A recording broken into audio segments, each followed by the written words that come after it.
Aspirants villa YouTube channel पर आप सभी का स्वागत है दोस्तों। इस वीडियो में यूपी कांस्टेबल एग्जाम को लेकर जीएस का प्रैक्टिस सेट यह जो है तीसरा है और इस वीडियो में मैं टारगेट करूंगा कि 40 से अधिक प्रश्नों को कराऊं और इन 40 प्रश्नों को हम एकदम सही करने का प्रयास करेंगे। ये सभी प्रश्न जो है कोशिश करेंगे कि 10 मिनट के अंदर सॉल्व करें। तो आज का हमारा पहला प्रश्न है कि 1857 के विद्रोह की शुरुआत कहाँ से हुई थी। आपके सामने जो 4 ऑप्शन है उसमें जो सही जवाब है वह है मेरठ, यानी कि ऑप्शन बी जो है यहाँ पर सही है। दूसरे प्रश्न की बात करें कि इलाहाबाद संधि जो है 1765 में किनके बीच में हुई थी, तो यह जो है ऑप्शन सी सही होगा। अंग्रेज और शाह आलम द्वितीय के बीच में 1765 का इलाहाबाद की संधि हुई थी। शाह आलम द्वितीय उस समय मुगल सम्राट हुआ करता था और अंग्रेज और मुगल सम्राट के बीच में यह संधि हुई थी, याद रखिए। और अब बात करते हैं तीसरे प्रश्न की, भारत छोड़ो आंदोलन किस वर्ष प्रारंभ हुआ था, तो यह 1942 में जो है शुरू हुआ था भारत छोड़ो आंदोलन।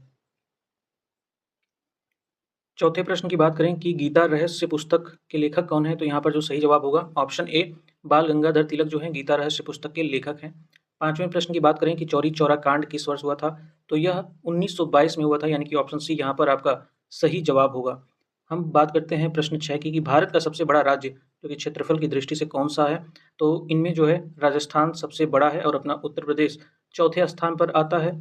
और फिर अब बात करते हैं कि पृथ्वी अपनी धुरी पर एक चक्कर कितने समय में पूरा करता है, तो यह जो है 24 घंटे में ये अपनी धुरी जो है अपनी धुरी पर एक चक्कर पूरा करता है।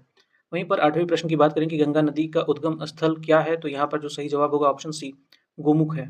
और भारत का सबसे ऊंचा पर्वत शिखर कौन सा है, तो यहाँ पर भारत में स्थित ऊंचा पर्वत शिखर जो है कंचनजंगा होगा, जो कि ऐसा प्रश्न मैंने पहले भी करा रखा है। 10वें प्रश्न की बात करें कि सौरमंडल का सबसे बड़ा ग्रह कौन सा है, तो सौरमंडल का सबसे बड़ा ग्रह जो है बृहस्पति है। इस प्रश्न को भी मैंने पहले कभी करा रखा है। वायुमंडल में सबसे अधिक मात्रा में कौन सी गैस पाई जाती है, तो यहाँ पर आपका जो सही जवाब होगा ऑप्शन बी नाइट्रोजन जो है पाई जाती है। बात करते हैं 12वें प्रश्न की कि रेड डेटा बुक किससे संबंधित है, तो यह जो है ऑप्शन बी लुप्त प्राय प्रजातियों से संबंधित है, जो कि बेहद ही इंपॉर्टेंट सवाल है, याद रखिएगा। और प्रश्न 13 की बात करें कि राष्ट्रीय हरित प्राधिकरण यानी कि एनजीटी की स्थापना वर्ष कब हुई थी, तो यह 2010 में हुई थी। प्रश्न 14 की बात करें कि अम्ल वर्षा का मुख्य कारण क्या है, तो अम्ल वर्षा का मुख्य कारण ऑप्शन बी CO2 और NO2 है। 15वें प्रश्न की बात करें कि जैव अपघटनीय पदार्थ कौन सा है, तो जैव अपघटनीय पदार्थ यहाँ पर ऑप्शन सी कागज है। 16वें प्रश्न की बात करें कि भारत का केंद्रीय बैंक कौन सा है, तो भारत का केंद्रीय बैंक RBI है।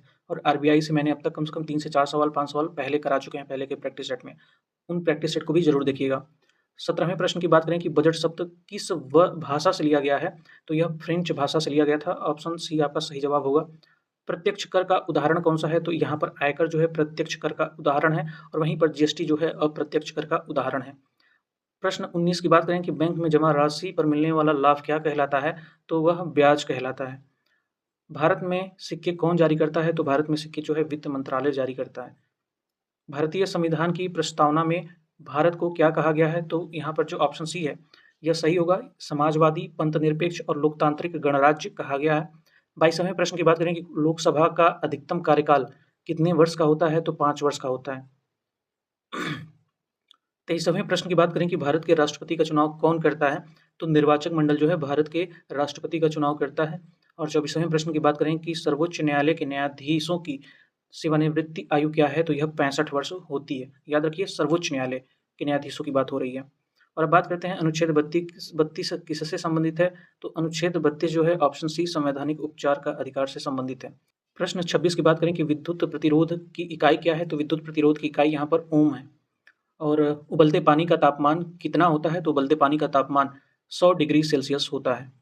और 28वें प्रश्न की बात करें कि मानव शरीर में हड्डियों की कुल संख्या कितनी होती है, तो मानव शरीर में हड्डियों की संख्या दोस्तों 206 होती है। वहीं पर प्रश्न 29 की बात करें कि लाल रक्त कणिकाएं कहाँ पाई जाती हैं, तो यहाँ पर अस्थि मज्जा में यह पाई जाती हैं। और प्रश्न 30 की बात करें सोना किस प्रकार की धातु है, तो यह एक संक्रमण धातु है। और गुरुत्वाकर्षण का नियम किनसे संबंधित है, तो गुरुत्वाकर्षण का नियम न्यूटन से संबंधित है। वहीं पर अब प्रश्न 32 की बात करें कि विटामिन डी की कमी से कौन सा रोग होता है, तो यहाँ पर ऑप्शन सी सही होगा, रिकेट्स रोग जो है विटामिन डी की कमी से होता है। वहीं पर प्रश्न 33 की बात करें कि HCl किस प्रकार का अम्ल है, तो यह एक प्रबल अम्ल है, यहाँ पर ऑप्शन ए सही होगा। वहीं पर प्रश्न 34 की बात करें कि दर्पण में बनने वाली प्रतिमा कौन होती है, तो यह आभासी होती है। और 35वें प्रश्न की बात करें कि पौधों में जल का परिवहन किस ऊतक द्वारा होता है, तो यहाँ पर सही जो जवाब होगा यह है ऑप्शन बी जाइलम। और फिर उत्तर प्रदेश की राजधानी क्या है? तो ये तो बहुत आसान सवाल है, लखनऊ यहाँ पर जो है सही जवाब होगा। भारत का राष्ट्रीय ध्वज किसने डिज़ाइन किया था? तो यहाँ पर सही जवाब होगा पिंगली वेंकैया ने किया था। ताजमहल किस नदी के किनारे स्थित है? तो यह यमुना नदी के किनारे स्थित है।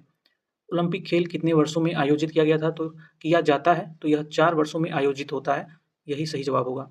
प्रश्न 40 की बात करें कि भारत का राष्ट्रीय प्रतीक किससे लिया गया है? तो यहाँ पर जो सही जवाब है ऑप्शन बी, सारनाथ का अशोक स्तंभ। तो मैंने यहाँ पर 40 प्रश्न आपको महज़ 10 मिनट के अंदर करा दिए हैं, जो कि ऐसे प्रश्न हैं जो कि प्रीवियस ईयर में बहुत बार पूछे जा चुके हैं, तो इसमें भी आगे आने की संभावना है। बाकी वीडियो कैसा लगा हमें ज़रूर बताएँ कमेंट बॉक्स में। अगर आपके मन में प्रश्न है तो वो भी पूछ सकते हैं और इस वीडियो को लाइक करें, अपने उन दोस्तों के साथ शेयर करें जो कि आपके साथ यूपी कांस्टेबल के एग्ज़ाम में बैठने वाले हैं और चैनल को आपने सब्सक्राइब नहीं किया है तो बेल आइकन के साथ ज़रूर सब्सक्राइब करें।